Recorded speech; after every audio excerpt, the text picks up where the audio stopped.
Thank you.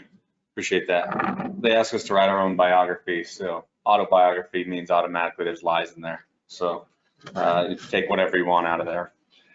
So, like I said, my name is Casey Vorwaller. I'm the fire marshal for South Davis Metro. I've been in the fire world for quite a long time, and I actually started out in the wildland wildfire arena. And over the years, it's been interesting just to see the viewpoint and the change in tides, I guess is to tie that in, on how wildfire is viewed and approached. And that's kind of what I wanted to speak about today, is the changing paradigm with wildfires. So currently, if I can get this to work. There we go. Our current situation right now, so last year in 2021, across the US, we had just short of 60,000 wildfires. Small numbers there. We burned just over 7 million acres. Almost 6,000 structures were destroyed. There were 60 wildfire-caused deaths. Somewhere in the estimate of $90 billion in total damage, as well as economic loss.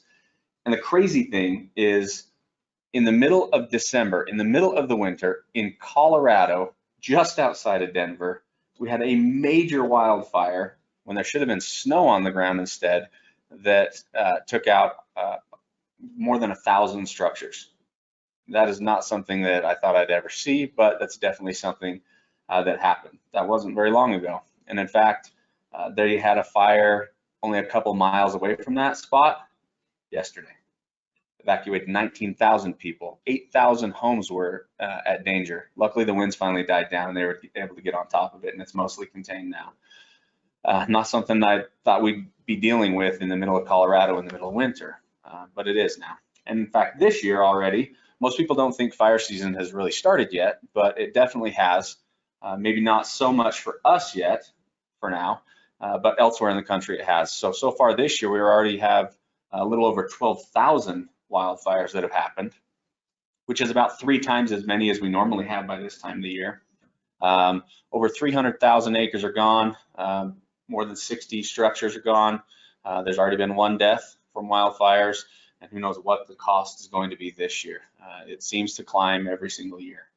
So that's kind of where we are today. But to be able to understand how we got to this point, because it definitely has changed over the years, to be able to understand this, we got to take a trip in the Wayback Machine to try to figure this out. So if we go back 120 years ago, well, let's actually go back even a little bit further. So in 1871, on October 8th, there was a pretty significant fire that happened. Most of you probably heard of the Chicago Fire, the Great Chicago Fire, yes?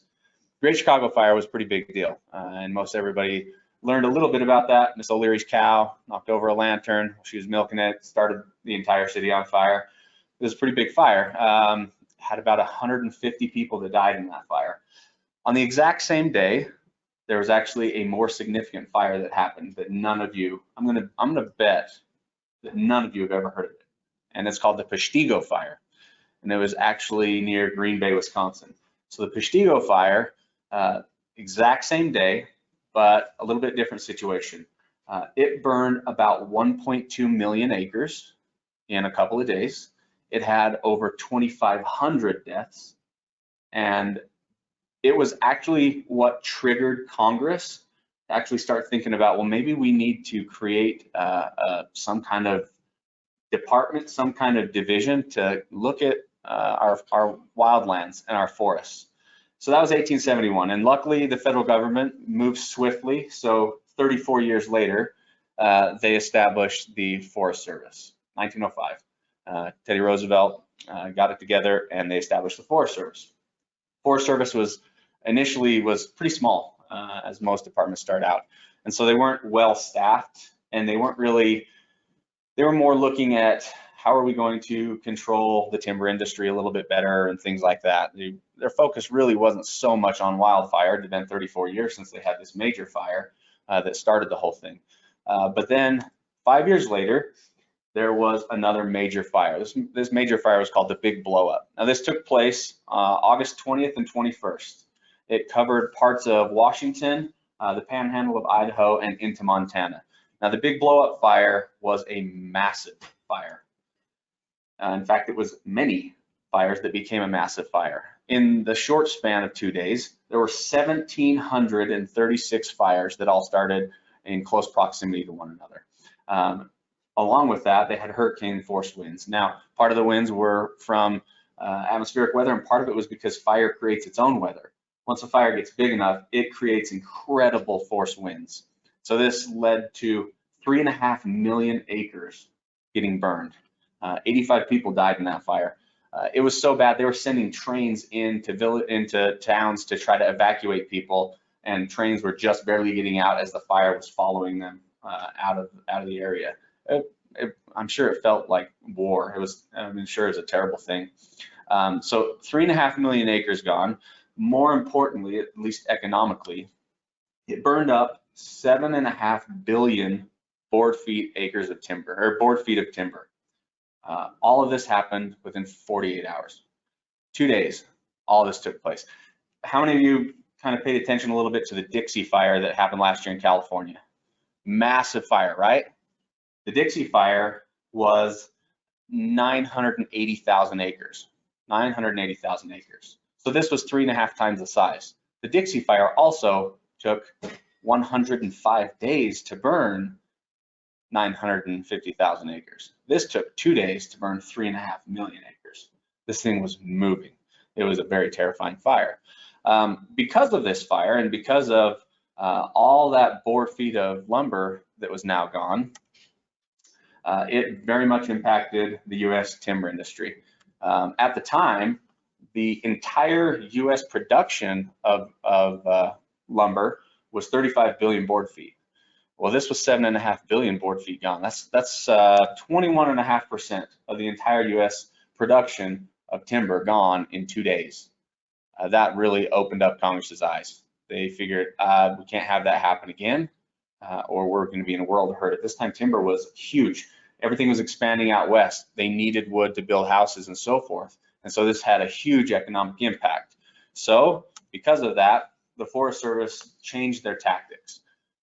Congress allotted a lot more money to the Forest Service to start hiring on people and to really start taking on fire and to make it a point to extinguish these fires.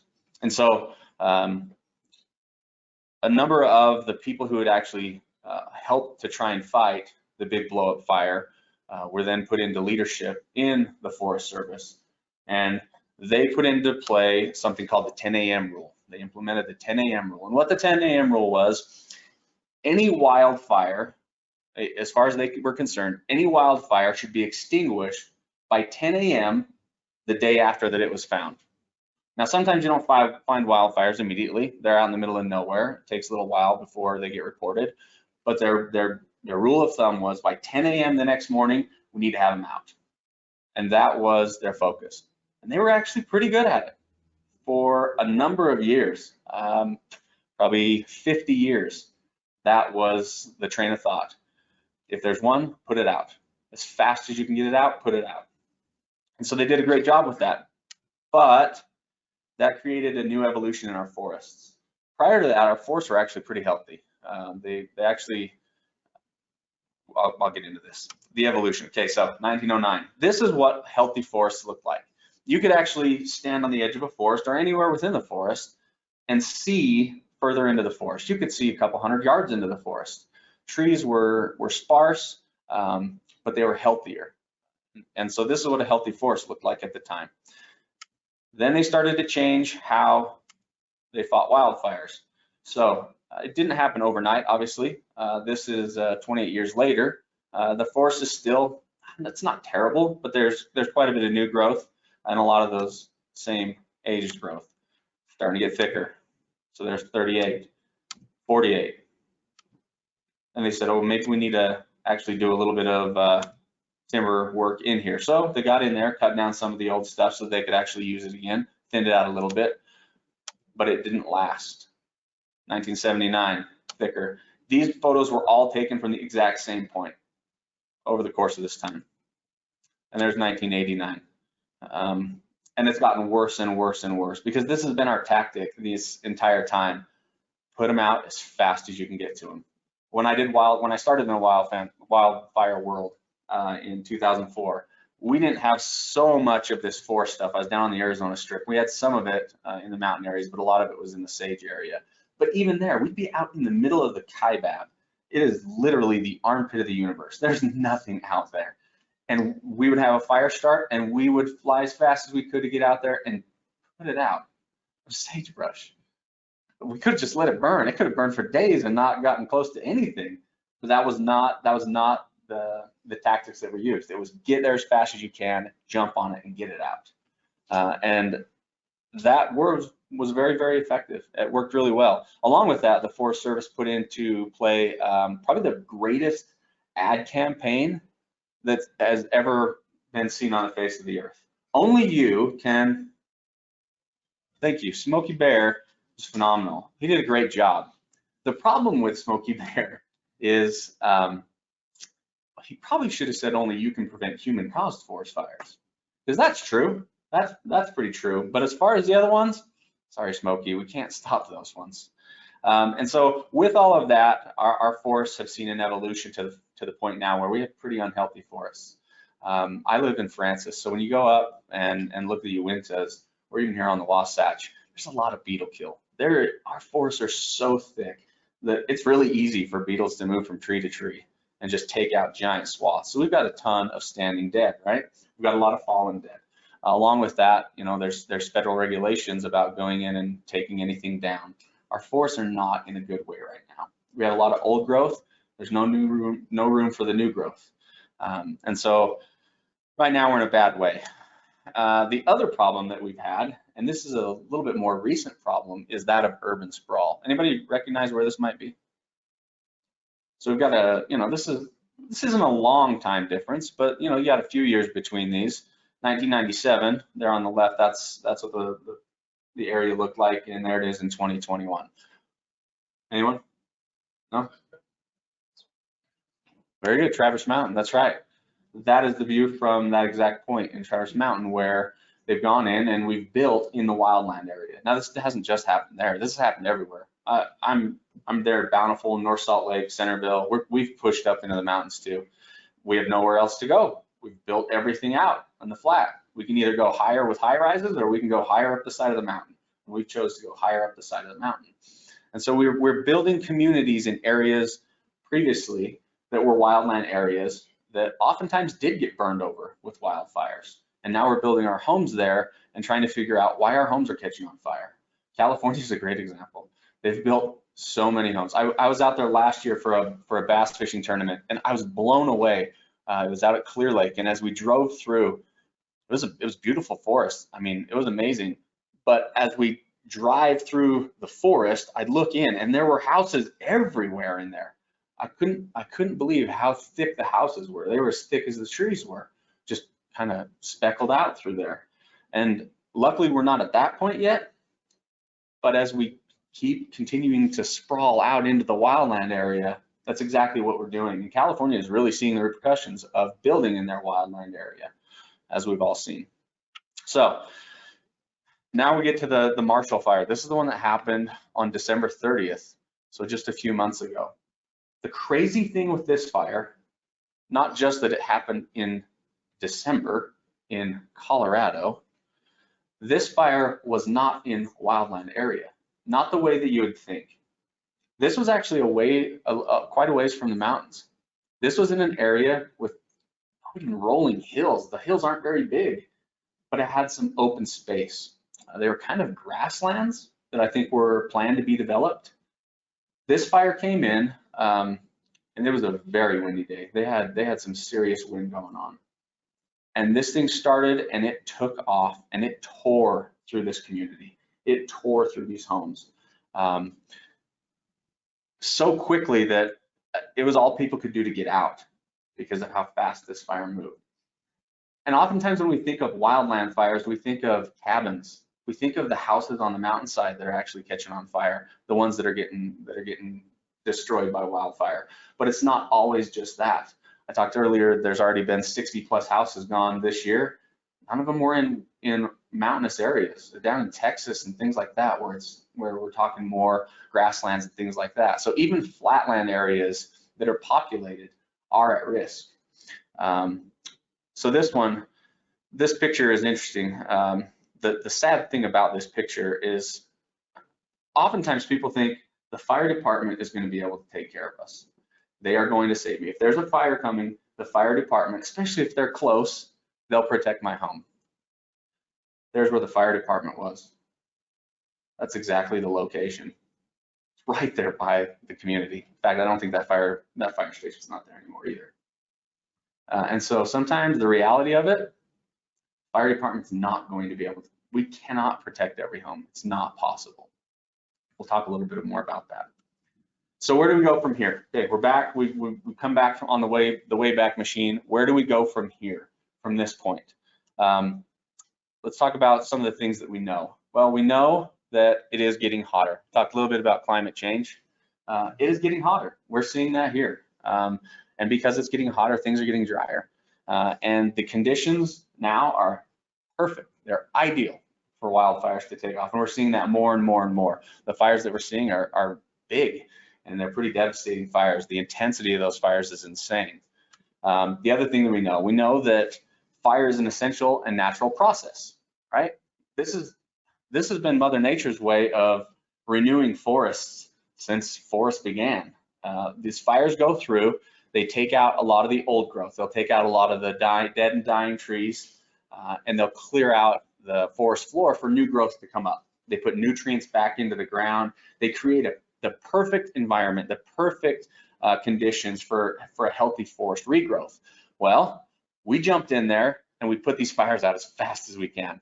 And we've really hurt ourselves. We thought we were doing the right thing, and we were really good at doing what we thought was the right thing. But in hindsight, it definitely wasn't, because now we've created pretty unhealthy forests. And those thick forests are one of the causes for the insane wildfires that we're now seeing. A lot of people look at it and they're like, what is happening? Why are these wildfires so much crazier than they were 10, 15, 20 years ago? We didn't see a lot about them, right? And now we see it all the time. It's one after another. You almost get numb to it. There's so many of them. And a lot of it is because we're now reaping the fruits of our labors when it came to putting out our fires. So we know that we cannot stop this from happening. Bonus points. Anybody know this fire? Nope, older. Yellowstone. Somebody said it. Yeah, that's Yellowstone. We cannot stop these fires from happening. They're going to continue to happen. There's nothing we can do to stop these. Despite what Smokey might tell us, there's nothing we can do to stop wildfires from happening. They're going to happen. But we can stop this from happening. We can stop the destruction of homes and classic muscle cars. So how? What's that? That was the worst one. Right, I almost cried when I saw that. So I had to put that picture in there. How are we gonna do it? We say we can do it. How are we gonna do it? We tried. I mean, we've been trying for the last 120 years. So how? What is it that can change to make this work? So I'm a big fan of trying to figure out my circle of control in life, because I stress out about a lot of stuff that I really probably have no business stressing out about. So I try to break things down. So that's what I'm going to do now. We're going to talk about the wildfire circle of control. The outside ring of our circle of control is actually our circle of uncontrol, and this is the circle of concern. These are the things we're worried about, right? Some of the things, natural fires, they're going to keep happening. We talked about that.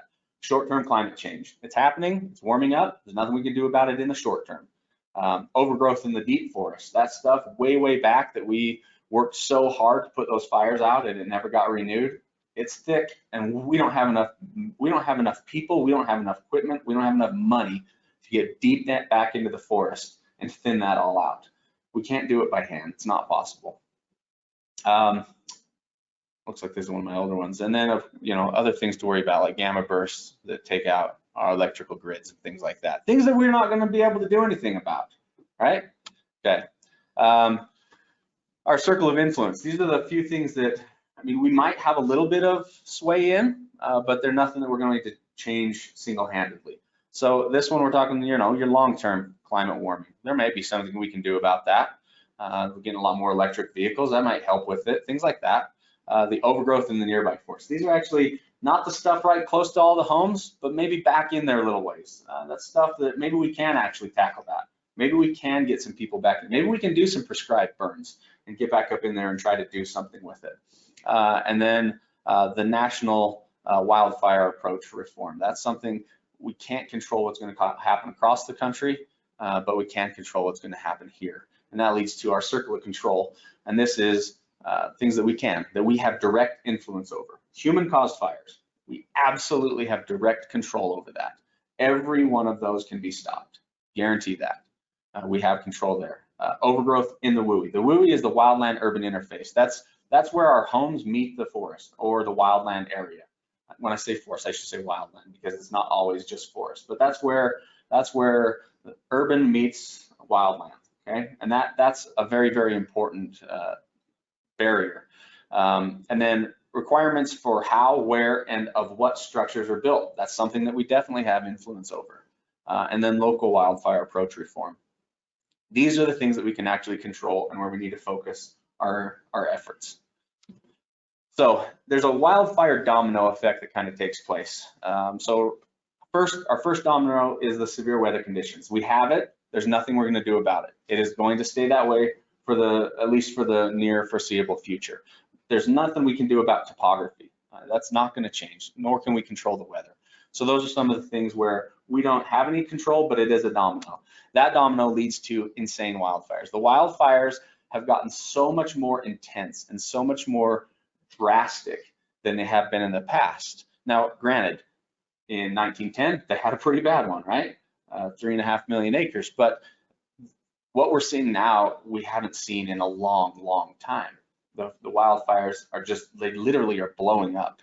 When you're around those and you see those, it is insane watching how big those fires get and how fast they get big. That's going to keep happening. When that happens and it gets near our urban areas, well, now we have urban fires. This is when the wildfire actually now jumps to the structures and you have multiple structures igniting at the same time. This is a big deal. This is the difference between embers that come off of a wildland fire and embers that come off of a structure fire are significant. Structure fires throw very large embers, whereas opposed to wildfires, it's not usually nearly as big. So as soon as you get one structure involved, chances are you're probably going to get two structures involved if they're close enough. So then we end up getting these spontaneous ignitions and multiple starts. And that leads to our fire suppression services being incredibly overwhelmed. We just don't have enough. There's no way that there are enough fire trucks and firefighters to be stationed at every home to try to protect them. When I did wildland fire, one of the very first fires that I was on was down in Dameron Valley. And I remember we were out just patrolling, waiting for any calls to come in. We finally got a call. It had been a month since we had started and we hadn't had any fires, and they gave us a call, and there was a fire roaring toward Dameron Valley. And they took all of the fire trucks and they lined us up on one road. Behind us were the homes, in front of us was the wildland area, and they said, stop the fire right there. The only thing between the houses and the fire was a road and us, and it was not a big road. It was just a little teeny thing. And it was so scary. That fire came rolling up on us, and thank heavens the wind changed right before it got to us. It was divine intervention, or all of us would have got burned over, and it moved over us. But there was no way that we would be able to protect all those homes had that kept coming. It just was not feasible. And that's what you run into when you get these urban fires. When that happens, your fire protection is significantly reduced. Tactics, it doesn't work right. We don't have enough people. Our resources are so spread out that we become fairly ineffective. We do as good as we can, and we'll protect homes when we can, but it's much, much less effective fire service, which then leads to disasters. Multiple structures gone, multiple homes just gone, and unfortunately wildfire deaths. Now, this domino effect, like any setup of dominoes, can be stopped. We're not going to stop the severe weather conditions. That's going to keep going. We're not going to stop the intensity of the wildfires that we have right now. It's going to keep going as well. until everything burns out and is renewed, we're going to keep having that. But this is the point where we can actually do something. From the point where it's still a wildland fire to the point that it's an urban fire, that's where we can affect change. And that's what we need to do. And it's through fuel management. And if we can do the correct fuel management, we can stop all the rest of those things from happening 99% of the time. And that's kind of what the goal is. So there's 3 different fuels that we really need to look at for wildfires and wildfire fuel management. So the first and obvious one is the wildland itself, our forests, our grasslands, things like that. That's a big fuel. That's usually where things start out. Then our landscaping that's near our home. This is more of that WUI area that I was talking about, that wildland urban interface. This landscaping is where you can actually get out and do something to try to keep a wildfire that's rushing towards your home from actually coming right up to your home. You can get out and create some space, which we'll talk about, to help protect your home. And then the fuel that most people don't think about are the structures themselves. So let's talk about this defensible space. This is that area, the landscaping area. When we go out and teach people about defensible space, and this defensible space teaching has been around for quite a while, and this is what we were really pushing for quite a long time, was trying to teach people, oh, if you'll create this defensible space around your home, 1, we can get in there with our fire apparatus, and we can actually set up and try to fight a fire from your property and help protect your home. 2, you can keep a fire from running right up to your home and lighting your house on fire. And it is very effective for both of those things. And so this was really what the focus was on, is if we can do this, if we can set this up, people's homes can be saved. And so there's 3 different zones in a defensible space setup. The first zone is 0 to 5 feet from the structure. That's the area immediately around your structure, including your deck and things like that. And then your ground covers, any vegetation that you have close to the structure, anything like that. Even think about just cushions on patio furniture. That's a fuel. When we go out and look at these things, I don't ever look at anything as that's a hot tub cover and this is your firewood. All of it's fuel. Anything that can catch on fire, that's all fuel. You have to kind of look at it that way. So that's what zone 1 deals with. Zone 2 is as you move away from the structure from 5 to 30 feet out, you're gonna have less vegetation in there. You're gonna probably have a little bit taller vegetation. You're gonna have more decorative stuff. You might have your wood piles there, your propane tanks if you're out, away from city utilities, things like that. And then even maybe your vehicles are parked in that area. Then zone 3 is further out. So this is from 30 feet to 100 feet out from the structure. And this is where you might have, some outbuildings. You might have thicker vegetation because you're getting closer to the wildland area and it's not something that you want to take care of all the time. Again, possibly, your thick vegetation, your wildland stuff, and then your access, firefighter access. So your driveway, getting into through your driveway, the driveway overhang, things like that. So that's the defensible space zones. And there's a lot of different places where you can find information on how to create good landscaping that is defensible. Utah State did an awesome study. They went through and looked at all of the native Utah vegetation and classified what was drought resistant and also fairly fire resistant. And so they put together the Firewise Landscaping for Utah book. It's fantastic. You can go online and get that. I've got the link there below if you're interested in it. And there's a lot of other sources as well. So Forestry, Fire, and State Lands has some great resources. The Utah Firewise Living. There's a number of different things that people can get to be able to understand how they can create a defensible space around their home. And when it works, when it's done correctly, it really does work. There have been so many homes that they've done a good job with creating a defensible space. They've had wildfires get very, very close, yet they've been able to save these homes. And so when it works, when it's done right, it works. Or you can just take your chances. I see this so much. After seeing all these things, it kind of, you look at it and you're like, well, that's terrible. But before really thinking about it, it's not really anything we think about.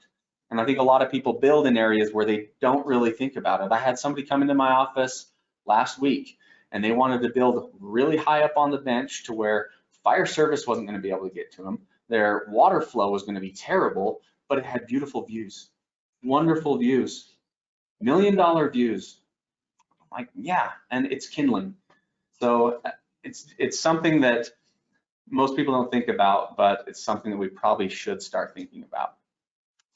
Okay, so now we're going to talk a little bit about fuel, the thing that we don't really think about as wildfire fuel, but they definitely are. Most of our homes are, I mean, they're wood, they're stick frame, they're wood, and they definitely burn.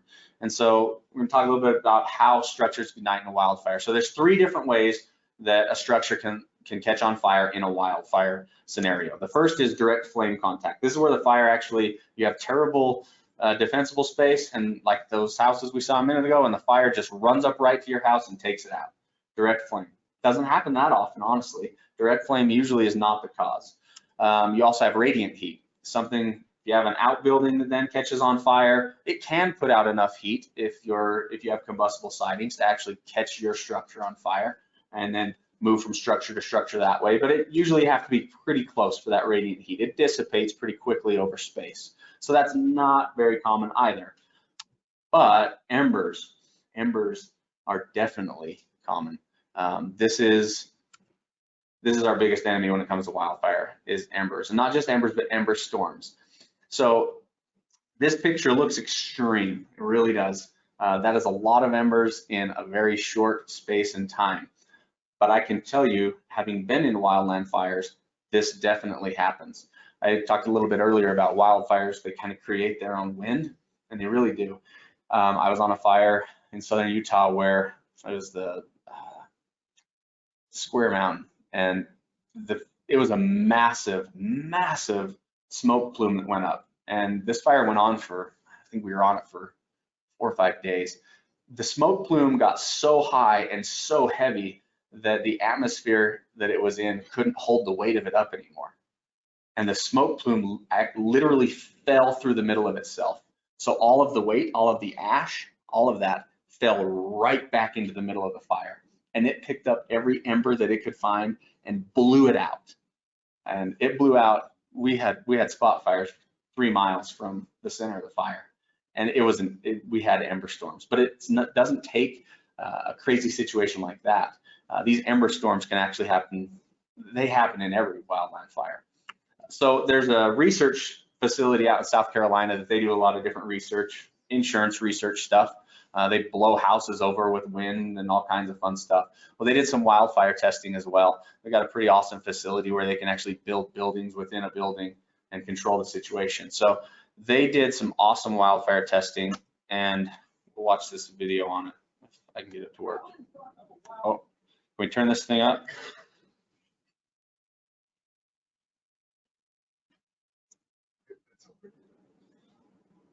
Okay. Oh, I'll go back.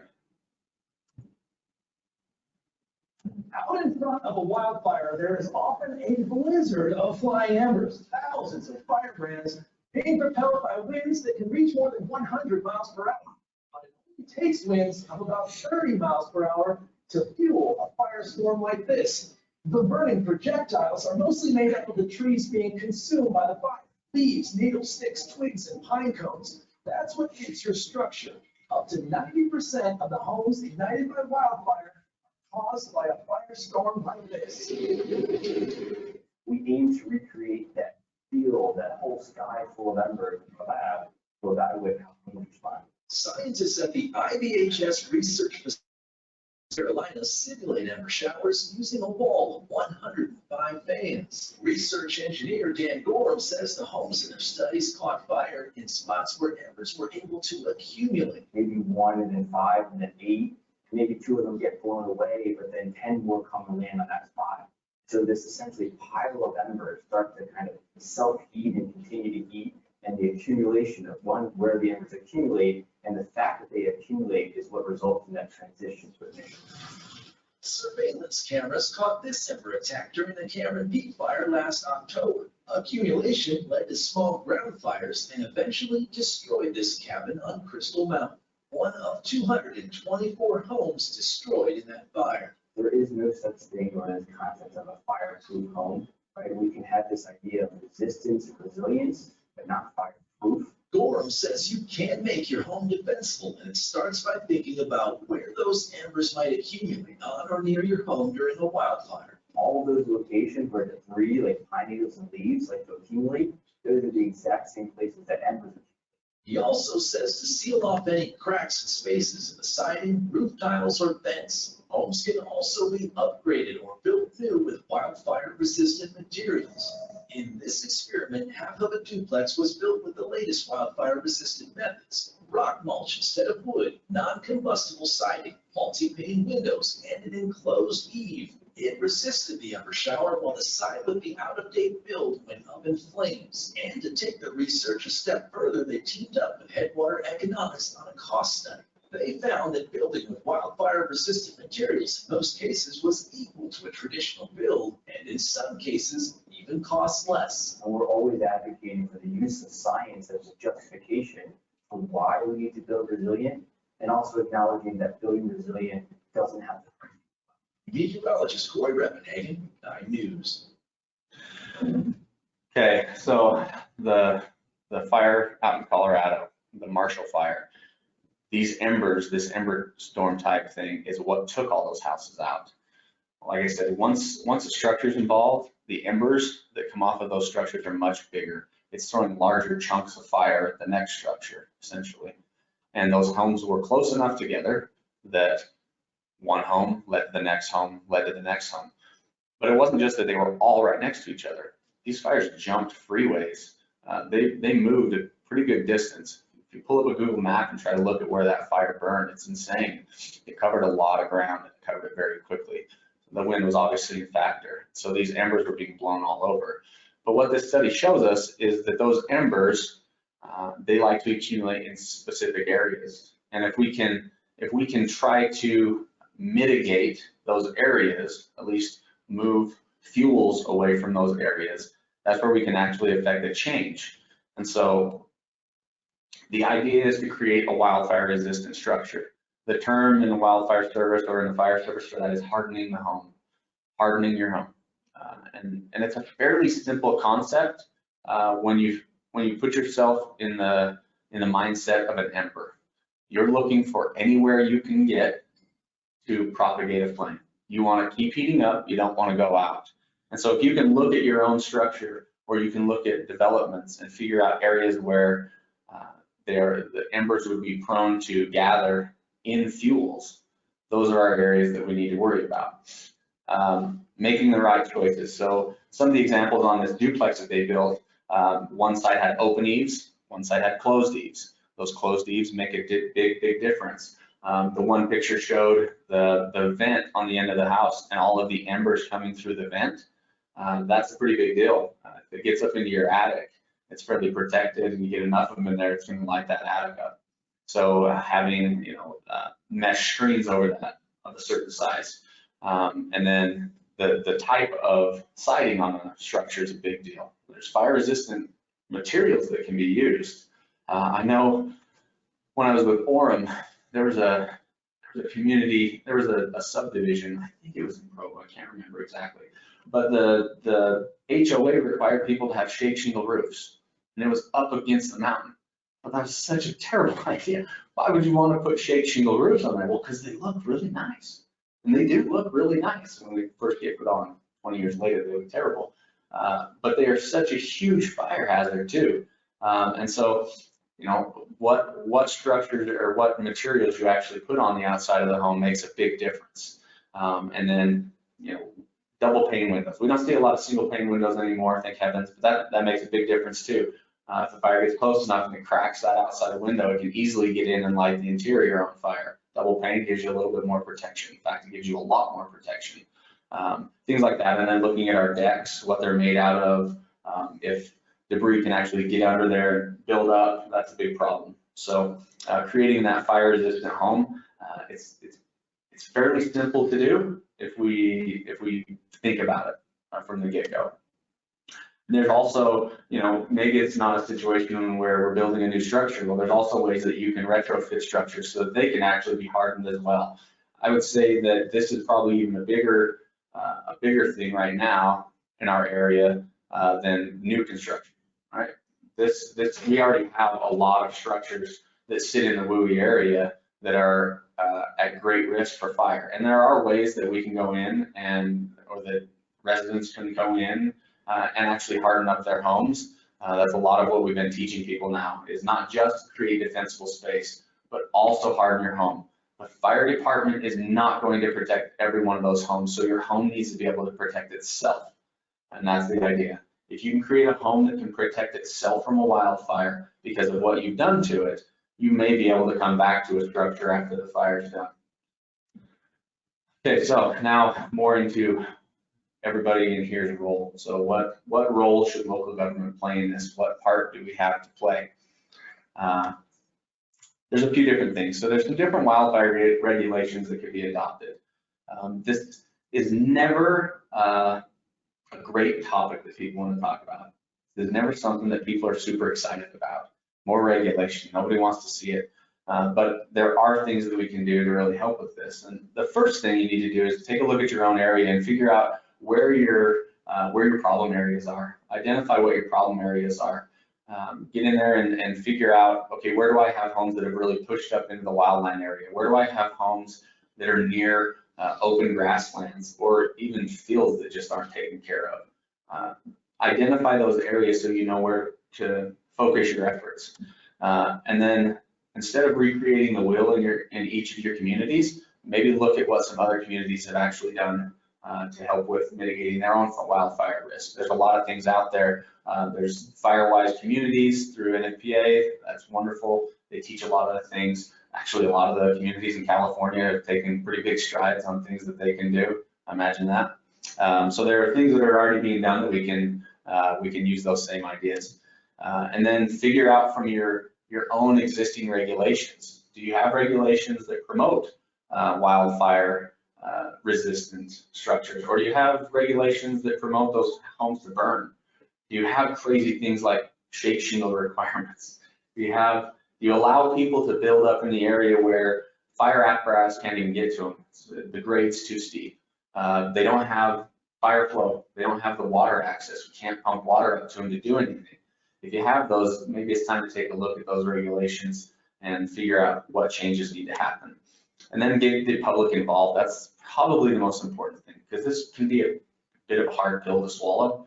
But once they understand the reasoning behind it, once they can really wrap their mind around it and see what could potentially happen if they do build or where they are built, oftentimes they're far, far more apt to jump on board. We've seen that in our own area there. I've got a number of communities up on the bench in Bountiful where they've had some wildfire scares. We lost a few houses on the gun range fire. We've had a few other where then the communities actually contact us and ask us what they can do instead of us trying to force feed it to them. Unfortunately, it oftentimes takes terrible events to really get people thinking. But if you can get it out there to the community and get the education so people do understand that there are things they can do, then we're gonna go leaps and bounds because we can get more hands involved. You know, some of the things that some actionable changes that you can make, you know, you can require building code requirements of fire resistant roofs, fire resistant siding, chimneys having spark arresters. A lot of times in a wildfire situation, the embers actually go down the chimney and get into the structure from the chimney. So it's kind of a reverse thing, and they can light it on fire that way. You know, your enclosed eaves, things like that. There's land use codes that can be done, you know, requiring, you know, that certain areas that are prone to wildfire that can't build in those areas, so on and so forth. All of the codes have something that we can do to actually change. And then, because it's not when it's going to happen, it's if. We all know that, but none of us really want to deal with that. But it is the truth. And so we really need to ask ourselves, what systems do we have in place now for when it does happen? Because the time to figure out what to do is not when it's in the middle of when you need to do it, obviously. So we got to ask ourselves, do we have planning in place? Have we actually sat down and thought about this? Have the community leaders actually all gotten together, not each individually just thinking about it, but got together and had a discussion on it, done a bit of a roundtable? Do you know how you're going to evacuate people? Once you identify your problem areas, how are you going to get people out of those problem areas when there is a fire? It becomes a cluster. People are stacked on top of each other. Oftentimes, that's where people die in wildfires. They don't usually die because they stay in their homes. They die because they're trying to get out. They can't get out because traffic is jammed up. People don't realize that you can't see very well when there's a wildfire. That smoke gets so thick that you can't see in front of you. So they drive off the side of the road, and then you get a pile up of cars and people are stuck. They can't get out. So knowing your evacuation routes, how you're going to do it. Don't just rely on your police department or your fire department to do all that. They're going to be busy trying to put out a fire and deal with other things at the same time. So having, public works knowing evacuation and what role they can play, any parties involved that can be part to help with that, but understanding what your evacuation routes can be. Medical care, your firefighters are probably going to be pretty busy trying to put out fires. So what do you have? Do you have something set up with local hospitals or clinics or anything like that where you can have, shared aid for these types of things? Supplies. If it's a big enough wildfire where it's taking out homes, you're going to need supplies. People are going to need things. They're going to need food, they're going to need water, they're going to need clothing, they're going to need shelter. Do you have somewhere designated as, say, shelter where people can actually go? Have you met with partners that can provide that? I think in Utah, oftentimes we just assume that the LDS churches will then become places where we can put people. And I think that's true to a point. But when you have a wildfire that maybe takes out a couple hundred homes, 1,000 homes, and it's going to take, the Colorado one, I think, is a big deal because a lot of those people have been told because of supplies and because of how busy construction is, they're not going to have their homes rebuilt for 3 to 5 years. Where do they go? What do they do? And so where do you put people? Have you thought about the cost? I know the gun range fire, I think our cost on it, Jessica sent it to me, I think it was $86,000, which really isn't a ton when it comes to wildfire. A lot of them go well into the millions, but there's definitely a cost. Is your city participating in the state reimbursement program where you do X amount of fire prevention work and the state will actually step in and pick up the bill if you do have a wildfire? That's a pretty big deal. That can save a lot of money. But have you thought about the financing? And then has your community created a CWPP? That's a Community Wildfire Protection Plan. The awesome thing with the Community Wildfire Protection Plan is it brings all of these things to the table, and it brings all of the parties to the same table to discuss what needs to happen. It talks about evacuation routes. It talks about sheltering. It talks about supplies and medical care. And it brings everybody into the same room to discuss it. CWPPs are great if they are updated and used. Oftentimes, communities will do them and then just leave them alone. They never review them, they never look at them again, they forget that they even have one, and it's not updated to the new contacts and everything else. So CWPPs are wonderful if they're actually, if action is taken with them. So, in conclusion, I think I got done by my time. I'll open for some questions too. So in conclusion of this whole thing, U.S. fire history and the way we've fought fires, along with climate change, have definitely led to increased intensity and risk from wildfires. We know that, that's a fact. We know that we cannot stop them from happening. They will continue to happen no matter what we try to do.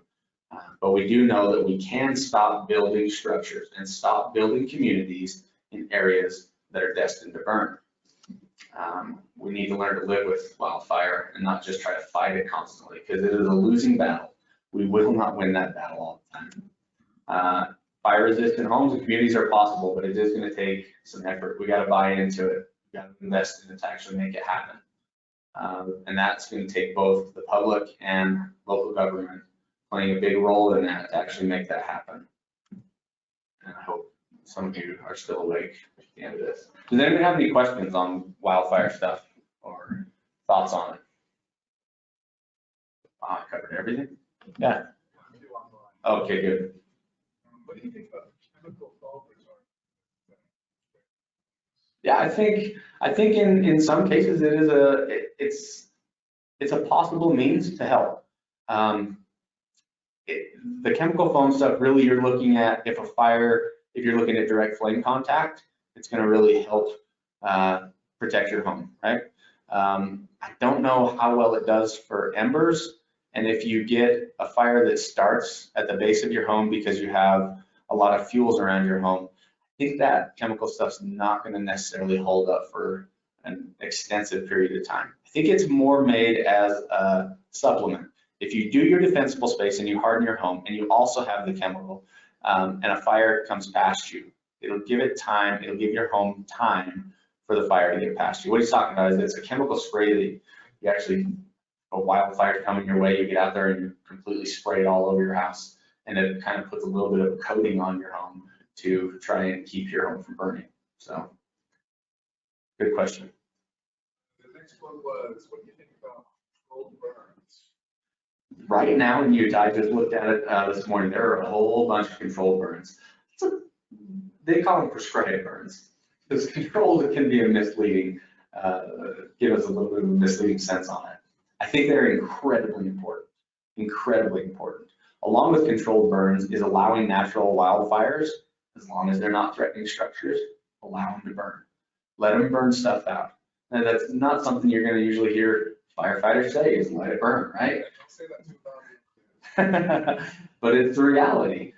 If we're going to get back to a situation where we have healthy forests, where we don't have blow up giant wildfires, it's going to take fires happening to clear that area out. Now, if it starts threatening structures or even seems like it's going to, obviously we got to jump on it, right? It can bite us very quickly. We saw that in Spanish Fork on the side of the mountain, caught fire there. Those were 2 fires. They were just letting them burn. They were natural fires, but it blew up on them. And so it can bite you, but most of the time with that and prescribed burns, and thankfully there are going to be more and more prescribed burns in Utah these next few years. Hopefully we can start to get a handle on it to where we don't have such severe fire activity. Is that everything? Okay, awesome. Anybody else? Yeah. Forest Service in Idaho back in 2002, when the major fire season. Yes. Now they work down in San Diego City, where they had fires ripping through their foothills and their mountain. Absolutely. And one of the issues that we have is not just the life and the viability of the forest, certainly afterwards, the effects that come because the fire was allowed to burn. Now you end up with debris flows, Sure. and water issues, and infrastructure damage that's caused a year or even 2 years after the forest fire ripped through the area. Yep. And we ended up putting the bill for, look at a $4 million road repair project in San Canyon. They say it was not related to the forest fire, but was the cause from the forest fire. Right, an after effect. Right. Yep, and that's definitely a concern. I mean, that's a big deal. And that's why I say, if we have forest fires that aren't encroaching, right, on areas where we live, we can get in, if we can let those burn. But if it's going to encroach, if it's going to create anything like that, if we know our topography is a situation where this fire is burning on a hillside above homes, and we might have flooding issue, well, maybe that's a fire we do need to put out. Maybe that's something we need to get on top of. Maybe that's an area where we're going to have to manually get in and do fire mitigation and thinning and so forth in that area.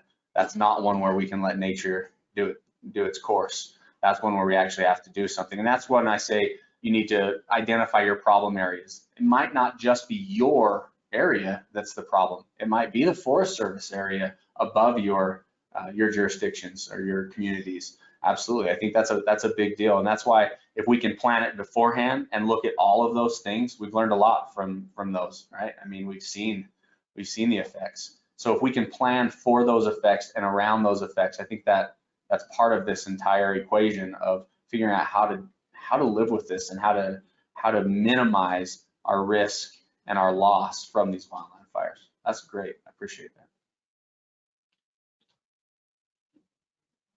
All right, I don't see anybody else. So thank you all very much. I appreciate it.